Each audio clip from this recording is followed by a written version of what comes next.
जय हिंद दोस्तों, बहुत बहुत स्वागत है एक बार फिर से आप सभी का बीए सेमेस्टर वाला में। दोस्तों आज के इस क्लास में हम लोग कवर करने वाले हैं BA first year first semester exam 2024-25 political science यानी राजनीति शास्त्र।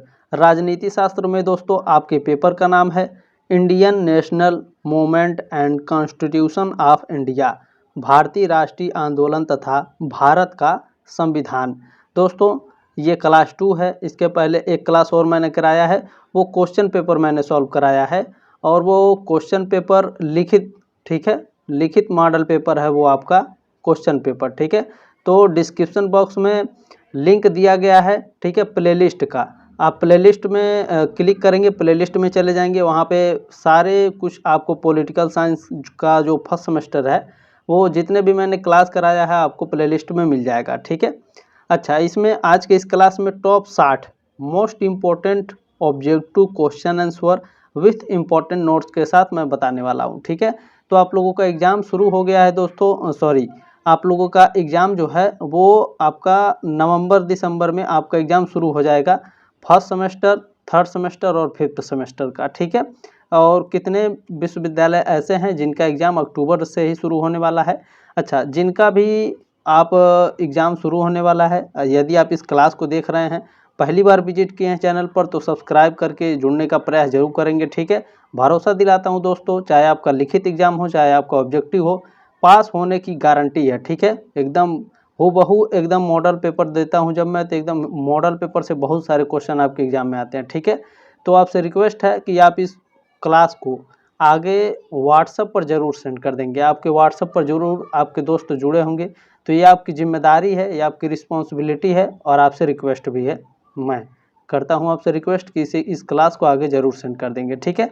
तो बिना देरी के दोस्तों चले स्टार्ट करते हैं आज की क्लास। देखते हैं पहला प्रश्न आपका क्या पूछा गया है, ठीक है। पहला प्रश्न पूछा गया है, असहयोग आंदोलन किसके द्वारा चलाया गया था। तो अच्छा, मैं इसमें कुछ बता दूं, यूनिट 1 से आपके इसमें सबसे ज़्यादा क्वेश्चन है, ठीक है। मैं यूनिट वाइज कराते चलूँगा और इसमें मिक्स क्वेश्चन है, यूनिट 1 से लेकर के यूनिट 8 तक के मिक्स क्वेश्चन है, लेकिन यूनिट 1 के ज़्यादा क्वेश्चन है, ठीक है। तो जैसे जैसे मैं क्लास कराता जाऊंगा आपको यूनिट वाइज कराता जाऊंगा, ठीक है। चले स्टार्ट करते हैं दोस्तों। असहयोग आंदोलन किसके द्वारा चलाया गया था, तो आप सभी लोग जानते हैं असहयोग आंदोलन महात्मा गांधी के द्वारा चलाया गया था। और आपके एग्जाम में प्रश्न पूछता है असहयोग आंदोलन किस सन में चलाया गया था। तो देखिए यहाँ पर इंपॉर्टेंट की पॉइंट दिए गए हैं, ध्यान दीजिएगा। असहयोग आंदोलन जिसे सविनय अवज्ञा आंदोलन के नाम से भी जाना जाता है, आपके एग्जाम में पूछता है असहयोग आंदोलन का दूसरा नाम क्या है, सविनय अवज्ञा आंदोलन इसका दूसरा नाम है। अच्छा, सविनय अवज्ञा आंदोलन या फिर असहयोग आंदोलन कब शुरू हुआ था, 1 अगस्त 1920 को शुरू हुआ था। किसके द्वारा, महात्मा गांधी के द्वारा यह शुरू किया गया था, ठीक है। असहयोग आंदोलन भारत के स्वतंत्रता संग्राम के एक हिस्से के रूप में आयोजित पहला जन आंदोलन था, ठीक है। पहला जन आंदोलन कौन था, असहयोग आंदोलन या फिर सविनय अवज्ञा आंदोलन, ठीक है। तो देखें इतने सारे आपको क्वेश्चन आंसर मिल जाएंगे केवल की पॉइंट से, ठीक है। चलें आगे बढ़ते हैं दोस्तों। अगर आप पीडीएफ डाउनलोड करना चाहते हैं, ठीक है, टेलीग्राम ग्रुप का लिंक दिया गया डिस्क्रिप्शन बॉक्स में, उसमें जाएंगे, वीडियो के ठीक नीचे आपको पीडीएफ मिलेगा, आप लोग डाउनलोड करके रख सकते हैं, आराम से पढ़ते रहिएगा, रिवीजन हो जाएगा आपका, ठीक है। चलें, इसमें दूसरा प्रश्न पूछा गया है, रोलेट एक्ट पास हुआ था। तो जो रोलेट एक्ट है दोस्तों यह 1919 में पास हुआ था, ठीक है। रोलेट एक्ट किसके द्वारा पास किया गया था, यह भी आपके एग्जाम में पूछता है, ध्यान में रखेंगे दोस्तों। देखें रोलेट एक्ट, अच्छा रोलेट एक्ट का दूसरा नाम क्या है, यह भी आपके एग्जाम में पूछा जाता है, ठीक है। तो ध्यान रखिएगा, इसे काला अधिनियम कहते हैं रोलेट एक्ट को। रोलेट एक्ट जो है 21 मार्च 1919 को दिल्ली में इंपीरियल लेजिस्लेटिव काउंसिल द्वारा पारित अधिनियम था। आपके एग्जाम में पूछता है रोलेट एक्ट किसके द्वारा पारित है, इंपीरियल लेजिस्लेटिव काउंसिल द्वारा यह पारित है। अच्छा, यह अंग्रेजों द्वारा क्रांतिकारी समूहों का दमन कर भारतीयों को उनके विरुद्ध खड़े होने से हतोत्साहित करने के लिए और व्यक्तिगत अभिव्यक्ति और स्वतंत्रता के अधिकार से भारतीयों को वंचित रखने के लिए बनाया गया था, ठीक है। उम्मीद है साथियों आपको समझ में आ रहा होगा। चलिए आगे बढ़ते हैं। तीसरा प्रश्न आपका पूछा गया है, भारत परिषद का निर्माण किस अधिनियम द्वारा किया गया। तो 1919 के अधिनियम द्वारा भारत परिषद का निर्माण किया गया था। अच्छा, चलिए ध्यान देंगे, यहाँ पर की पॉइंट लिखा है भारत परिषद अधिनियम वर्ष 1909 में ब्रिटिश संसद द्वारा पारित एक अधिनियम था जिसे ब्रिटिश भारत की स्वशासित शासन प्रणाली स्थापित करने के लक्ष्य से पारित किया गया था।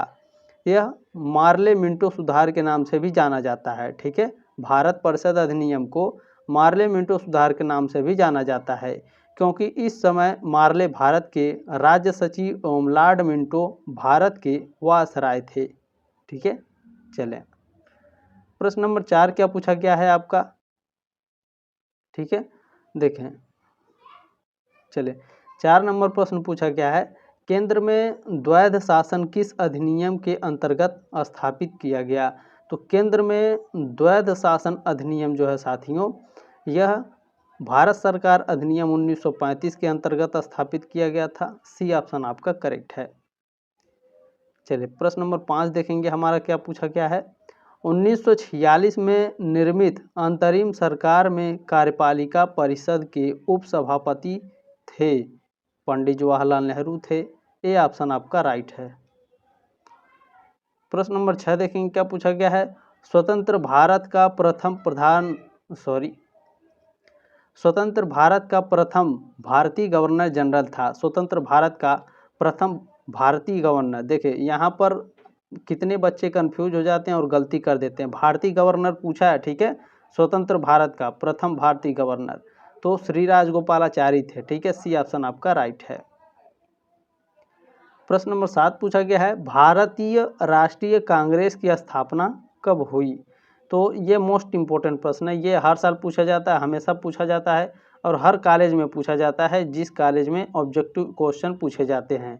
ठीक है, तो भारतीय राष्ट्रीय कांग्रेस की स्थापना 1885 में हुई थी। किसके द्वारा हुई थी, चले जानते हैं। देखिए, भारतीय राष्ट्रीय कांग्रेस की स्थापना 72 प्रतिनिधियों की उपस्थिति के साथ 28 दिसंबर 1885 को बम्बई यानी मुंबई के गोकुल दास तेजपाल संस्कृत महाविद्यालय में हुई थी। आपके एग्जाम में पूछता है भारतीय राष्ट्रीय कांग्रेस की स्थापना में कितने प्रतिनिधि शामिल हुए थे। 72 प्रतिनिधि शामिल हुए थे।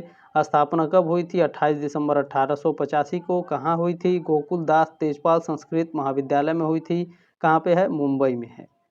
चले 8वां प्रश्न आपका क्या पूछा गया है। भारतीय राष्ट्रीय कांग्रेस के प्रथम अधिवेशन में कितने प्रतिनिधियों ने भाग लिया। तो कुल 72 प्रतिनिधियों ने भाग लिया था। देखें, बिल्कुल इसी तरह से प्रश्न आपके एग्जाम में पूछे जाएंगे। ठीक है, तो बिल्कुल भी आप लोग की पॉइंट्स मिस मत कीजिए क्योंकि की पॉइंट से बहुत सारे प्रश्न आपके एग्जाम में आएंगे। किसके निर्देश पर संविधान का दूसरा प्रारूप तैयार किया गया। तो डॉक्टर राजेंद्र प्रसाद के निर्देश पर संविधान का दूसरा प्रारूप तैयार किया गया था। चलिए इसमें ध्यान रखेंगे प्रारूप समिति का गठन कब हुआ था, 29 अगस्त 1947 को। ठीक है, डॉक्टर भीमराव अंबेडकर की अध्यक्षता में किया गया था, ये भी ध्यान रखेंगे। 10 नंबर प्रश्न है प्रारूप समिति के अध्यक्ष थे डॉक्टर भीमराव अंबेडकर, प्रारूप समिति के अध्यक्ष थे। चलिए 11 नंबर प्रश्न आपको क्या पूछा गया है। भारत में हाई कमिश्नर के पद पर नियुक्त होने वाले प्रथम अधिकारी थे सर विलियम म्योर थे। डी ऑप्शन आपका राइट है। प्रश्न नंबर 12 क्या पूछा गया है, किसका मत है वर्तमान संविधान निश्चयात्मक रूप से 1935 ईस्वी का भारतीय शासन अधिनियम ही है जिसमें केवल मताधिकार को और जोड़ दिया गया है। तो ये जो मत है यह डॉक्टर पंजाब राव देशमुख जी का है। डी ऑप्शन आपका राइट है। देखिए बहुत ही मोस्ट इंपॉर्टेंट प्रश्न है, ये सारे ध्यान में रखेंगे दोस्तों। ठीक है, देखिए 13वां प्रश्न है किसका अर्थ सभी नागरिकों को समान स्थिति एवं अवसर प्रदान करना है। तो समानता का। बी ऑप्शन आपका राइट है। जो समानता का अधिकार है यह सभी नागरिकों को समान स्थिति एवं अवसर प्रदान करना है। ठीक है, चलें अभी हम लोग बात करेंगे आगे। ठीक है, इंडियन कॉन्स्टिट्यूशन के बारे में। किसके अनुसार कानून की दृष्टि में सभी नागरिक समान हैं तथा उन्हें समान रूप से कानून की सुरक्षा प्राप्त है। तो यह संविधान में है। ठीक है, पहला ऑप्शन आपका राइट है। प्रश्न नंबर 15 क्या पूछा गया है, 1922 में गया के इंडियन नेशनल कांग्रेस के अधिवेशन के अध्यक्ष कौन थे? तो ये थे चित्तरंजन दास जी। ठीक है, 1922 में गया के इंडियन नेशनल कांग्रेस के अध्यक्ष चित्तरंजन दास जी थे। 15 का ऑप्शन नंबर ए राइट है। गया कहाँ है? बिहार में। ठीक है। अच्छा, निम्नलिखित में से कौन कांग्रेस के स्थापना अधिवेशन में उपस्थित नहीं था? तो देखिए, कांग्रेस की स्थापना अधिवेशन में दादा भाई नौरोजी भी थे, जी सुब्रमण्यम अय्यर भी थे और जस्टिस रनाडे भी थे। ठीक है, सुरेंद्रनाथ बनर्जी नहीं थे। डी ऑप्शन आपका राइट है। चले आगे बढ़ते हैं। 17 नंबर प्रश्न देखते हैं आपको क्या पूछा गया है। इंडियन नेशनल कांग्रेस की प्रथम भारतीय महिला अध्यक्ष कौन थी? देखे, इंडियन नेशनल कांग्रेस की प्रथम भारतीय महिला पूछा है भैया। अगर भारतीय महिला पूछेगा तो सरोजनी नायडू हैं। अगर केवल पूछेगा इंडियन नेशनल कांग्रेस की प्रथम महिला अध्यक्ष कौन थी तो श्रीमती एनी बेसेंट थी। ठीक है, अगर भारतीय महिला पूछेगा तो सरोजनी नायडू। इसमें बहुत सारे बच्चे कंफ्यूज होते हैं इस वाले प्रश्न में। ठीक है, और बहुत सारे बच्चे गलती करते हैं, तो बहुत ही ध्यानपूर्वक प्रश्न को पढ़िएगा। ठीक है, चले आगे बढ़ते हैं। प्रश्न नंबर 18 देखते हैं आपको क्या पूछा गया है। निम्न में से किस अधिवेशन के लिए कांग्रेस ने पहली बार एक महिला को अध्यक्ष चुना? तो कोलकाता अधिवेशन 1917 में पहली बार कांग्रेस ने एक महिला को अध्यक्ष चुना था। ये ऑप्शन आपका राइट है। प्रश्न नंबर 19 में क्या पूछा गया है। इंडियन नेशनल कांग्रेस किसके द्वारा स्थापित की गई? तो यह ए.ओ. ह्यूम के द्वारा की गई थी, एलन ऑक्टेवियन ह्यूम के द्वारा। ठीक है, ये ऑप्शन आपका राइट है। प्रश्न नंबर 20 पूछा गया है। भारतीय राष्ट्रीय कांग्रेस के संस्थापक थे। तो भारतीय राष्ट्रीय कांग्रेस के संस्थापक इसमें कौन थे? असैनिक सेवक थे, विज्ञानी थे, सामाजिक कार्यकर्ता थे या मिलिट्री कमांडर थे? बताइए। तो देखिए, भारतीय राष्ट्रीय कांग्रेस के संस्थापक असैनिक सेवक थे। पहला ऑप्शन आपका राइट है। प्रश्न नंबर 21 पूछा गया है। निम्नलिखित में से कौन लगातार 6 वर्षों तक भारतीय राष्ट्रीय कांग्रेस के प्रेसिडेंट रहे? तो 6 वर्ष तक लगातार अबुल कलाम आज़ाद। ठीक है, अबुल कलाम आज़ाद 6 वर्ष तक लगातार भारतीय राष्ट्रीय कांग्रेस के प्रेसिडेंट थे। बी ऑप्शन आपका राइट है। चलिए, प्रश्न नंबर आपका 22 क्या पूछा गया है। भारतीय राष्ट्रीय कांग्रेस की स्थापना किस गवर्नर जनरल के समय हुई? तो यह लॉर्ड डफरिन के शासनकाल में हुई थी। ठीक है, सी ऑप्शन आपका राइट है। प्रश्न नंबर 23 आपका क्या पूछा गया है। भारतीय राष्ट्रीय कांग्रेस का 1885 में महासचिव कौन था? तो भारतीय राष्ट्रीय कांग्रेस का 1885 में जो महासचिव थे वो एलन ऑक्टेवियन ह्यूम थे। पहला ऑप्शन आपका राइट है। चले अब प्रश्न नंबर 24 देखेंगे क्या पूछा गया है। किसने कांग्रेस को सूक्ष्मदर्शी अल्पसंख्यक जनता का प्रतिनिधि बताते हुए उनका मजाक उड़ाया था? तो यह लॉर्ड डफरिन ने उड़ाया था। ठीक है, बी ऑप्शन आपका राइट है। प्रश्न नंबर 25 देखेंगे हमारा क्या पूछा गया भैया। प्रश्न नंबर 25 है। हरिपुरा, जहां भारतीय राष्ट्रीय कांग्रेस का वार्षिक अधिवेशन वर्ष 1938 में सुभाष चंद्र बोस की अध्यक्षता में हुआ था, वह निम्नलिखित राज्य में से स्थित है। कहाँ स्थित है? गुजरात में, मध्य प्रदेश, महाराष्ट्र या राजस्थान में? तो यह गुजरात में स्थित है। पहला ऑप्शन आपका राइट है। बहुत ही मोस्ट इंपॉर्टेंट प्रश्न है, ध्यान रखेंगे। चले 26 नंबर प्रश्न आपका क्या पूछा गया है। सुभाष चंद्र बोस ने त्यागपत्र के बाद भारतीय राष्ट्रीय कांग्रेस का अध्यक्ष कौन हुआ? यानी जो सुभाष चंद्र बोस जी थे, ये जब त्यागपत्र दे दिए थे भारतीय राष्ट्रीय कांग्रेस को, तो इनके बाद अध्यक्ष कौन थे? तो इनके बाद डॉक्टर राजेंद्र प्रसाद अध्यक्ष हुए थे। ठीक है, सुभाष चंद्र बोस जी के बाद। सी ऑप्शन आपका राइट है 26 का। चले आगे बढ़ते हैं। 27 नंबर प्रश्न आपको क्या पूछा गया है। भारत में एक निर्वाचित संविधान सभा का गठन किया जाएगा जो भारत के लिए संविधान निर्मित करेगी, कहा है? यानी यह स्टेटमेंट किसका है? तो ये क्रिप्स का है। ठीक है, क्रिप्स मिशन भी आया था और क्रिप्स मिशन को क्रिप्स ने ही लाया था। ठीक है, बी ऑप्शन आपका राइट है। चलिए 28 नंबर प्रश्न पूछा गया है। किसने संविधान सभा में अपना उद्देश्य प्रस्ताव प्रस्तुत कर संविधान की आधारशिला रखी? तो यह पंडित जवाहरलाल नेहरू ने रखी थी। बी ऑप्शन आपका राइट है। प्रश्न नंबर 29 क्या पूछा गया है। संविधान सभा द्वारा पारित संविधान में कितने सदस्यों ने हस्ताक्षर किए? तो संविधान सभा द्वारा पारित जो संविधान है इसमें कुल 284 सदस्यों ने हस्ताक्षर किए थे। सी ऑप्शन आपका राइट है। मोस्ट इम्पोर्टेंट प्रश्न ये भी हर साल पूछा जाता है, ठीक है। बहुत सारे ऐसे प्रश्न हैं जो हर साल पूछे जाते हैं, हर साल रिपीट होते हैं, ठीक है। चलें, कैंची और गोंद की खिलवाड़ कहकर किसे संबोधित किया गया? तो भारतीय संविधान को किया गया था, ठीक है। सी ऑप्शन आपका राइट है 30 का। चलिए 31 नंबर प्रश्न पूछा गया है, भारतीय संविधान का मुख्य आधार है 1935 का भारत शासन अधिनियम, ये मुख्य आधार है भारतीय संविधान का। ये ऑप्शन आपका राइट है। प्रश्न नंबर 32 है, संपत्ति का अधिकार है, तो जो संपत्ति का अधिकार है यह एक कानूनी अधिकार है या फिर वैधानिक अधिकार है? इस तरह से आपके एग्जाम में पूछा जाएगा, ठीक है। वैधानिक अधिकार लिख करके भी देता है, कानूनी अधिकार लिख करके भी देता है आपके ऑप्शन में, तो ध्यान रखिएगा, ठीक है।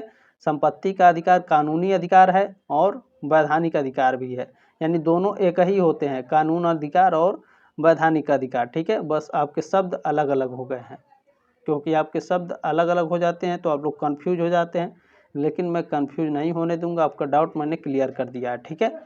चलें, संविधान का कौन सा अनुच्छेद दोष सिद्ध के संबंध में अभियुक्तों को दोहरे दंड में स्वविशासन से संरक्षण प्रदान करता है? तो यह अनुच्छेद 20 करता है। सी ऑप्शन आपका राइट है। चलिए 34 नंबर प्रश्न पूछा गया है, भारतीय संविधान के अनुच्छेद 32 के अंतर्गत परिवर्तित किए जा सकते हैं। तो अनुच्छेद 32 के अंतर्गत क्या परिवर्तित किए जा सकते हैं? मौलिक अधिकार, पहला ऑप्शन आपका राइट है। प्रश्न नंबर 35 देखेंगे क्या पूछा गया है, नागरिकों को प्रत्याभूत 6 स्वतंत्रताएं किस अनुच्छेद के अंतर्गत आती हैं? तो नागरिकों को 6 जो स्वतंत्रताएं हैं यह अनुच्छेद 19 के अंतर्गत आती है। बी ऑप्शन आपका राइट है। चलिए आप लोग कमेंट करिएगा, नेक्स्ट क्लास भी आपको काफ़ी शानदार तरीके से कराया जाएगा, ठीक है। भारतीय संविधान के किस भाग में मौलिक अधिकारों की व्यवस्था है? तो भारतीय संविधान की किस भाग में मौलिक अधिकारों की व्यवस्था है? तो यह भाग 3 में मौलिक अधिकारों की व्यवस्था है। सी ऑप्शन आपका राइट है। प्रश्न नंबर 37 क्या पूछा गया है, संविधान का भाग 3 के किन किन अनुच्छेदों में मौलिक अधिकारों का वर्णन है? तो संविधान के जो भाग 3 है यह अनुच्छेद 12 से 35 में मौलिक अधिकारों का वर्णन है। बी ऑप्शन आपका राइट है 37 का। प्रश्न नंबर 38 क्या पूछा गया है, कानून के समक्ष समानता वर्णित है, किसमें वर्णित है? अनुच्छेद 14 में कानून के समक्ष समानता वर्णित है। डी ऑप्शन आपका राइट है। प्रश्न नंबर 39 क्या है, सार्वजनिक स्थानों के उपयोग में समानता वर्णित है, अनुच्छेद 15 में वर्णित है। सी ऑप्शन आपका राइट है। चलिए 40 नंबर प्रश्न पूछा गया, शोषण के विरुद्ध अधिकार का वर्णन है, अनुच्छेद 23 व 24 में वर्णन है। ये ऑप्शन आपका राइट है। प्रश्न नंबर 41 क्या है, धार्मिक स्वतंत्रता का अधिकार वर्णित है, धार्मिक स्वतंत्रता का अधिकार जो है अनुच्छेद 25 से 28 तक वर्णित है। ये ऑप्शन आपका राइट है।